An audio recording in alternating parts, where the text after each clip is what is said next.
Thanks for checking out this show review video, and this is the final one for Creepshow Season 4, so this is the no-spoiler review for Episode 6 of Creepshow Season 4, and the last one, Episode 5, I told you I felt like was the worst episode of the season. This one, not my favorite episode of the season, but very good, very much up there. I'd say maybe my second favorite of the season. Really good. This is a good way to end the series, and I think overall, it's been pretty good. Now, look forward to the fact that after it's all available on Shudder, I'm actually going to go ahead and release a video ranking all of the stories from Season 4, and then I'm not sure, I've done it before, I'm not sure if I'm going to do a video ranking all the stories from every season of Creepshow, so I don't know. But you can let me know your opinion in the comments. So anyway, once again, for me, just so people know, there's no animation, there's no creep at the beginning of these because of the screener copy that I get, so I'm only commenting on the actual stories themselves. All the episodes are available on Shudder starting October 13th, which is a Friday, suitingly. All right, so let's get into the first one of Episode 6. George Romero in 3D. Now, with the title like that, I was hoping they would do it justice, and I do think they did. This one's directed by Greg Nicotero, who also directed Creepshow stories Gray Matter, The Finger, Survivor Type, Twitterings from the Circus of the Dead, Shapeshifters Anonymous, Model Kid, Public Television of the Dead, Pesticide, Night of the Living Late Show, Queen Bee, Skeletons in the Closet, Drug Traffic, and one episode already earlier in the season, 20 Minutes with Cassandra. This one was written by Todd Spence and Zach White, who actually wrote just a lot of short films, as well as some TV episodes, plus the two stories I really didn't like from the last episode. That'd be Something Burrowed, Something Blue, and Doodles. So I kind of went into this one being like, oh my gosh, it's the same writers. Because I had problems with the script writing of those two stories from episode 5. But I gotta say, they really showed up on this script. I was very pleasantly surprised. I really liked it. I thought they did a very nice job with it.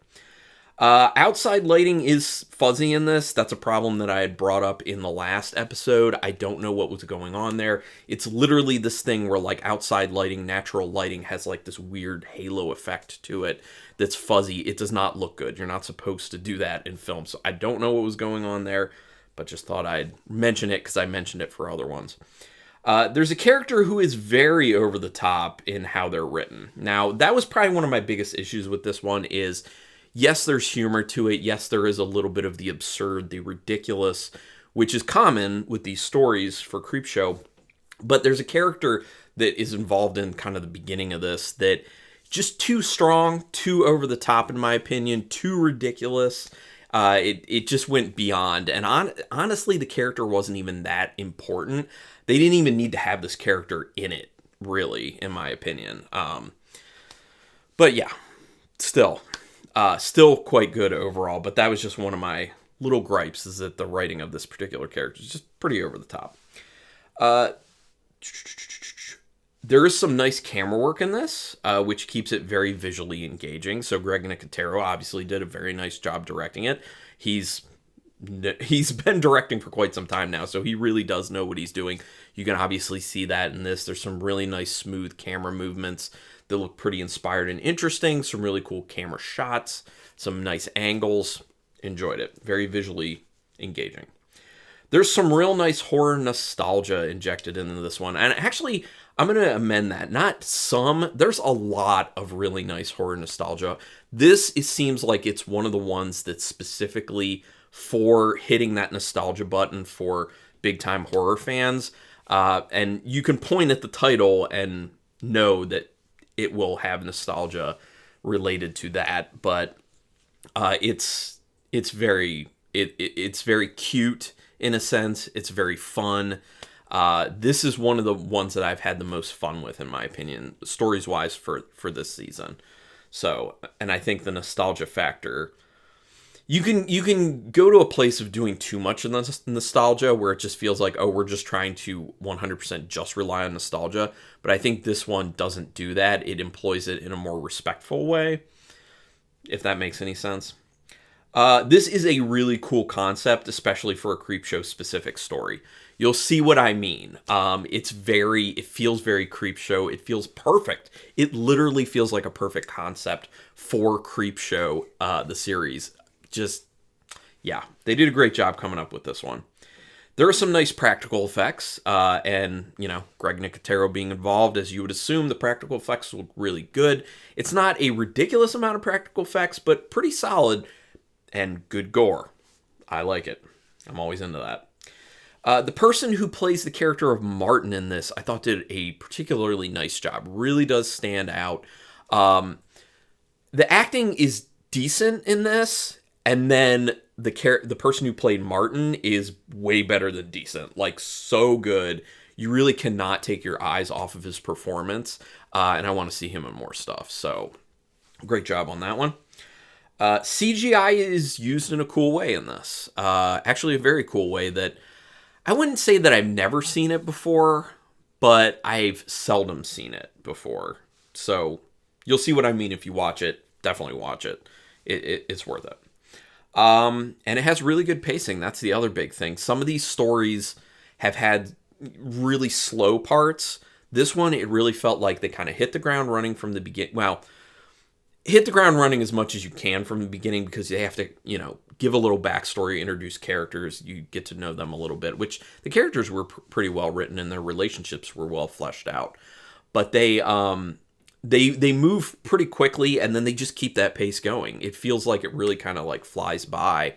And honestly, they could have made this one longer, in my opinion, and I would have really enjoyed that. So, out of 5 stars with half stars in play, this is a 3.5 star rating. I almost went 4, but it's not quite to the 4 level. You'll see what I mean when you watch it. Very respectable 3.5 stars for this one. Then the next story was called Baby Teeth, also one that I enjoyed. This one was directed by John Harrison, who did some Tales from the Dark Side, Tales from the Crypt, and then stories for Creepshow, The House of the Head, All Hallows Eve, Night of the Paw, Times is Tough in Musky Holler, Within the Walls of Madness, Okay, I'll Bite, A Dead Girl Named Sue, and one of my least favorites, probably my least favorite story of this season, Smile. Not great. So that's spoiling the rankings just a little bit for you. And then this one was written by Melanie Dale, and I could not find any writing credits for Melanie Dale. So I will say, good job making this your first writing credit. I could see this person potentially having a career, and this is a good start in my opinion. There is some solid humor in this, I will say.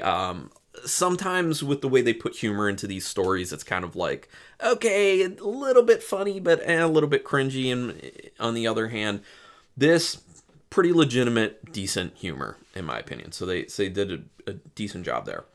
The 2 main characters are pretty well fleshed out, so you really understand the relationship dynamics there. In a very short period of time, they get pretty deep into these characters, and I was very surprised with that, and that obviously speaks to how well the writing is done. You feel like in a very short amount of time, you really know these characters. You really know the depth that these characters have emotions-wise, and the depth of their relationship, and exactly what's going on between them. And that's not easy to kind of succinctly put into a script, especially that early in it. So I think, again, really great writing on that one. There are a bunch of interesting shot selections in this one, too. So once again, just like the last story, very visually engaging. Romero in 3D, very visually engaging. This one, also very visually engaging. So Harrison and Nicotero, some of the best when it comes to the directing as far as this series goes. Good acting. I thought all of it was better than okay. It's definitely at the good spot. It's not like phenomenal acting, but it's not shaky at all. It is pretty solid, pretty nice acting, in my opinion. It helps, sell those characters that I was talking about, how you can really feel their relationship and understand it. Obviously, the actors sell that. It's kind of slow, to a point. It doesn't stay slow for the entire thing, thankfully, but just know that for a bit it's going to feel like, yeah, it's a little bit slow. Sorry if you hear sirens.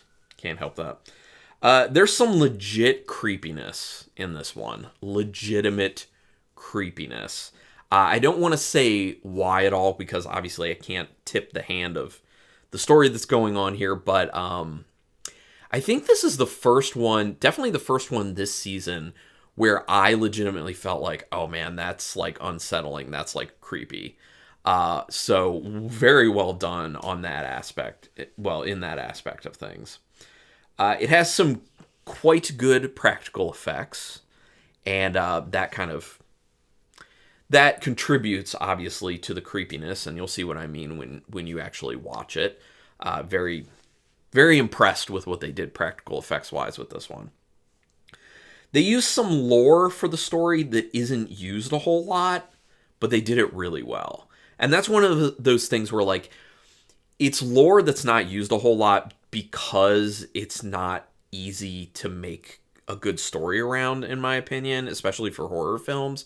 They, like, keep it engaging, but I think Melanie Dale did a really good job of kind of fleshing that story out and putting it in a very interesting way, and also kind of modernizing it in a meaningful way too, because there is like some well, it's not even necessarily subtext, some kind of overt stuff that's going on with this that will endear itself to a lot of people. It's kind of like, you know, some life struggles that some people will identify with. Not me personally, but I recognize a bunch of people, yes. So out of 5 stars with half stars in play for this one, another 3.5-star rating. I thought this one was quite good. So yeah, this is a very good episode. Really good way to end this. I still think that episode 4 overall was my favorite, but this one, super close. They're like neck and neck, basically. So 4 and 6, the best 2 episodes. This is where I want to hear all your thoughts, and if you just want to give me some thoughts overall about the season, you can go ahead and put it in the comments. Just give me like a sentence or two telling me why. I don't like it when people are just like, I like it. I don't like it. I need a little bit more than that. Because otherwise I'll just be like, okay. So please help me out if you can. And you can, because it's quick, painless, costs you no money. Subscribe to my channel. I would greatly appreciate that, because that's your best way to repay me for putting up all this free content.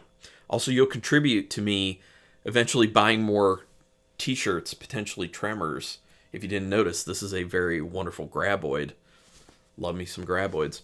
Also hit the notification bell button, and then you'll know when I'm putting up new videos, and you can do the like thing if you want to.